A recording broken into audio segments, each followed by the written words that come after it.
मित्रांनो, व्हिडिओ चालू व्हायच्या आधीच सांगतो का आज आपलं बॅकग्राऊंड एवढं चांगलं नाही. आज पण पुन्हा एकदा आपल्याला बॅकग्राऊंड एकदम थर्ड क्लास आहे. बॅकग्राऊंड काही चांगलं नाही. पण मित्रांनो, कसं आहे माहिती आहे का, आता घरामध्ये पाहुणे आलेले आहे, त्याच्यामुळं आपण बाहेर व्हिडिओ बनवू राहिलो. कारण की कन्सल्टन्सीची लेवल सोडायची नाही, कंटिन्यू चालू ठेवायचं. कारण की बंद करायचं नाही. कन्सल्टन्सी पाहिजे माणसात, ते आपल्यामध्ये आहे. आणि मेहनत करायची बस, बाकी काही नाही. बॅकग्राऊंड नाही आपलं, पडदा नाही, पडदा घ्यायला पैसे नाही, चांगलं बॅकग्राऊंड बनवायला सुद्धा पैसे नाही. मित्रांनो, जर तुमच्याकडे असेल तर पाठवून द्या. फोनपे नंबर देतो, थोडे पाठवून द्या, म्हणजे आपलं बॅकग्राऊंड क्लीन होऊन जाईल आणि चांगलं बॅकग्राऊंडमध्ये तुम्हाला व्हिडिओ पाहायला भेटेल आणि तुम्हाला असं हसवत जाईल.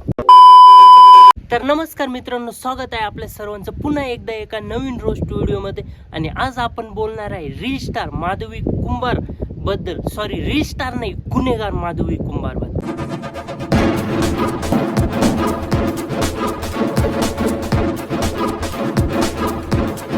कौन है ये लोग? मित्रांनो, गेल्या 2 वर्षापासून अथर्व जगताप आणि प्रतीक शिंदे या दोघांचे भांडणं चालू आहे.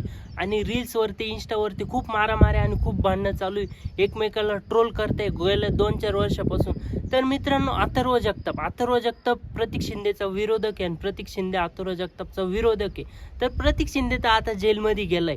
मग अथर्व जगताप प्रतीक शिंदेला ट्रोल करेल, काही पण करेल, तर मग त्याचा बदला कोण घेणार? त्याच्यामुळं माधवी कुंभार तिचं नाव पण आहे ना, कोणती बिना अंडाची डॉन म्हणा तिला, कारण की तिचं नाव घेता येईना मला. माधवी कुंभार ह्या नावाच्या रील स्टार म्हणू नका हिला, गुन्हेगार म्हणा. या गुन्हेगारनी अथर्व जगतापला पुण्याच्या एका कॅफेमध्ये कोयत्याने हल्ला केला आणि 8 जणांना घेऊन गेले होते, 8 पोरांना. मित्रांनो, प्रतीक शिंदे जेलमध्ये आहे, पण त्यांची चेन साखळी एकदम चालू आहे. त्यांचं बरोबर एकदम कांड चालू आहे. त्यांची जी चेन आहे, प्रतीक शिंदे, परत माधवी कुंभार आणि परत तो आप्पा, असे जे लोक आहे, यांची एक साखळी, यांची एक चेन यांनी तयार केलेली. आणि प्रतीक शिंदेला कोणी पण ट्रोल केलं, त्यांची पोरं आहे लगेच त्यांना मारायला, त्यांना अपहरण करायला. आता प्रतीक शिंदे तर जेलमध्ये बसेल, त्याचा विषय वेगळा आहे. पण माधवी कुंभार यांनी कोयत्याने हल्ला केला अथर्व जगतापवरती पुण्याच्या कॅफेमध्ये आणि त्याला मारहाण केली.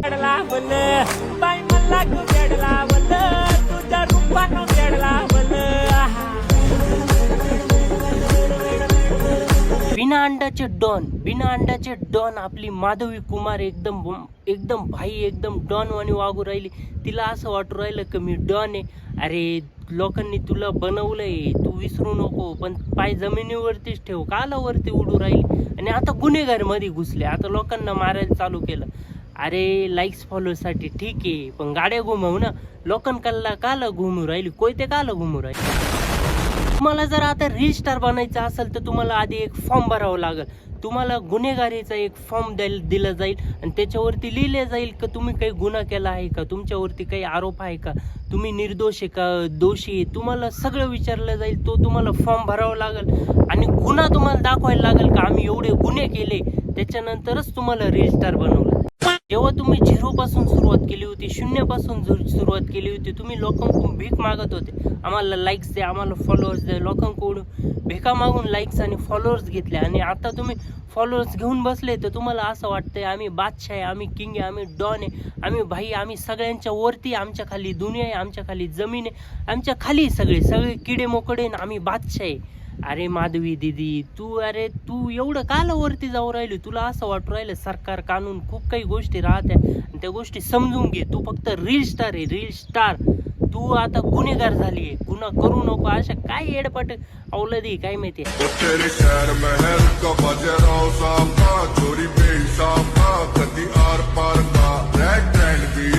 मित्रांनो, आपण कोणाला फॉलो करतोय, कोणाला बघतोय, कोणाकडून इन्स्पिरेशन घेतोय, कोणाकडून काय घेतोय, आपल्याला हे समजलं पाहिजे. कारण की कोण आपल्याला चांगलं देते, कोण वाईट देते, हे आपल्याला समजायला पाहिजे.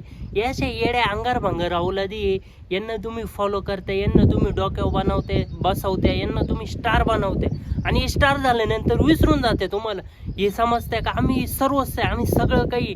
आणि असे गुन्हेगारीमध्ये घुसतात आणि गुन्हे करते आणि कोयता गँग चालू येते. खायला घरात भाकरी नसले तरी पण चालेल, पण आम्हाला गुन्हेगार बनायचंय आणि आम्हाला गुन्हा करायचा. म्हणलो होतो तुम्हाला सांगितलं होतं MC डिड्डोला एवढं फेमस नका करू, त्याला एवढं डोक्यावर बसू नका, अरे तो गुन्हेगार आहे, तो जेलमध्ये जाऊन येईल. काय तुम्हाला पॉडकास्ट घेतले MC डिड्डोचे, मोकार फेमस करून दिले आणि लोकांना आता गलत फेमी झाली ना का गुन्हेगार बनल्यावरती, गुन्हा केल्यावरती, जेलमध्ये जाऊन आल्यावरती एकदम फेमस होतं. सगळे आपल्याला विचारते पॉडकास्ट घेते. त्याच्यामुळं प्रतीक शिंदेनी गुन्हा केला, आता या बिना अंड्याच्या डॉननी गुन्हा केला, माधवीने. दोघं जेलमध्ये गेले आणि दोघं बाहेर येतील आणि यांचे पण फेमस होतील आणि यांचे पण पॉडकास्ट हो. सगळ्यांना साथ द्या, पण एका गुन्हेगाराला कधीच साथ नका देऊ. ते जोपर्यंत रील स्टार होते, त्यांनी रील्स बनवल्या, क्रिएट केले, क्रिएटर होते, तोपर्यंत त्यांना साथ दिलं ठीक आहे. पण आता ते गुन्हेगार आहे, त्यांना गुन्हेगाराला कधीच साथ नका देऊ मित्रांनो. कारण की तुम्ही आज गुन्हेगाराला साथ द्याल, उद्या ते परत दुसरा गुन्हा करतील, परवा लगेच तिसरा गुन्हा. म्हणजे ते गुन्हेगारीच्या क्षेत्रामध्ये कधीच बाहेर येणार नाही, नुसता गुन्हे करत राहते. त्याच्यामुळं चुकीला माफी देऊ नका, गुन्हेगाराला साथ देऊ नका. तर चला मित्रांनो, इथेच करूया व्हिडिओचा एंड आणि पुन्हा एकदा भेटूया एका नवीन रोस्ट व्हिडिओमध्ये. तब तक के लिए बाय, टाटा, सी यू, अलविदा गाइस.